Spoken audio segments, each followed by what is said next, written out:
دیکھیے روزہ صرف بھوک اور پیاس کا نام نہیں ہے کہ بھوک اور پیاس کاٹ لی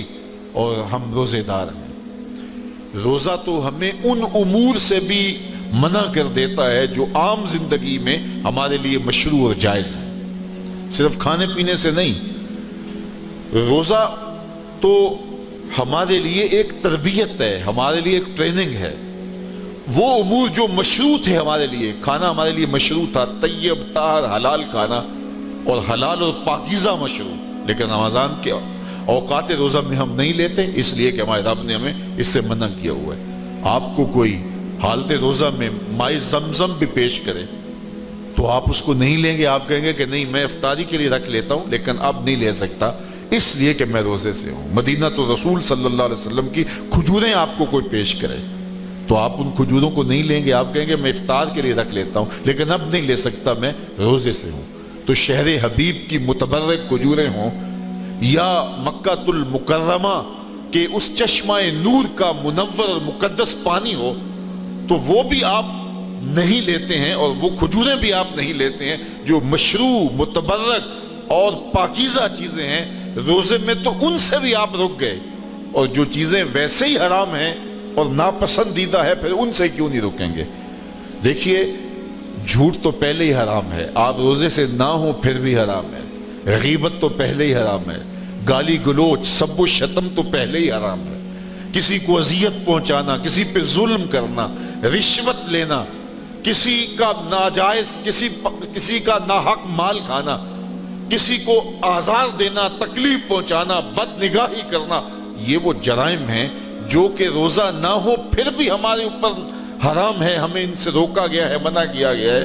اب روزے میں تو ہم ان امور سے بھی روک گئے کہ جو جائز تھے، تو جو چیزیں پہلے ہی ناجائز تھیں اگر ان سے نہیں رکیں گے تو پھر ہم نے روزہ کیسا رکھا؟ تو یہ روزہ ہمیں ان امور سے رکنے کے ذریعے سے یہ سکھاتا ہے کہ ہم ان امور سے کیوں نہیں رکیں گے جن امور کے بجا لانے سے ہمارا رب ہم سے ناراض ہوتا ہے۔ کبھی آپ نے دیکھا ہو کہ جب ماہ سیام گزرتا ہے تو ایک پورا مہینہ ہم کھانے پینے سے اوقات دن میں رکے رہتے ہیں، تو عید کا دن یا عید سے 2-3 روز بعد میں بھی کبھی ایسا ہوتا ہے کہ ہم اچانک پانی لینے لگتے ہیں تو پھر رک جاتے ہیں کہ وہ میں روزے سے ہوں، لیکن پھر خیال آتا ہے کہ نہیں رمضان شریف تو گزر گیا، اب میں روزے سے نہیں ہوں۔ تو آپ نے ایک مہینے پانی چھوڑے رکھا، آپ نے ایک مہینے صرف دن کے اوقات میں کھانا چھوڑے رکھا، آج آپ کے پاس پانی آتا ہے تو ایک دم جو ہے وہ آپ کو جھٹکا لگتا ہے، خیال میں آتا ہے میں روزے سے تو نہیں ہوں۔ تو آپ ایک مہینے اگر کھانا پینا چھوڑ دیتے ہیں تو پھر ان چیزوں کو استعمال کرتے ہوئے بھی ایک دم جھجک سی لگتی ہے، اور اگر ایک مہینہ جھوٹ چھوڑے رکھتے، ایک مہینہ غیبت چھوڑے رکھتے، ایک مہینہ گالی گلوچ اور سب و شتم چھوڑے رکھتے، ایک مہینہ بد نگاہی چھوڑے رکھتے،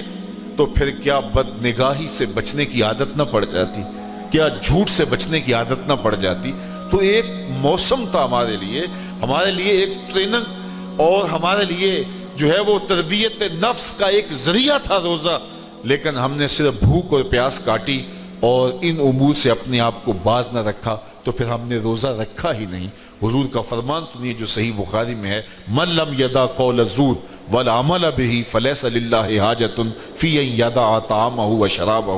اللہ کے محبوب ارشاد فرماتے ہیں جس نے جھوٹ اور جھوٹے کام نہیں چھوڑے اس کے بھوکا پیاسا رہنے کی اللہ کو کوئی ضرورت نہیں۔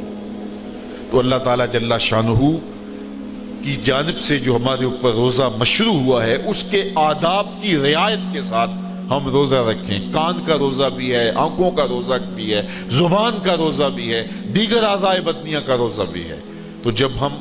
اپنے روزے کو محفوظ کر لیں گے تو پیاس اور بھوک کے ساتھ باقی اعضاء کا روزہ ہمیں روزے کا نور نصیب کر دے گا،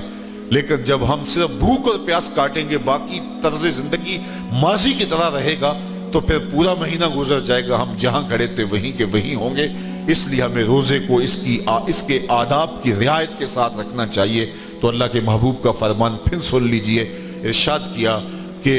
من صام رمضان ایمانا و احتسابا غفر له ما تقدم من ذنبہ، جس نے رمضان کے روزے ایمان اور محاسبہ نفس کے ساتھ رکھے اللہ اس کے پچھلے سارے گناہ معاف کر۔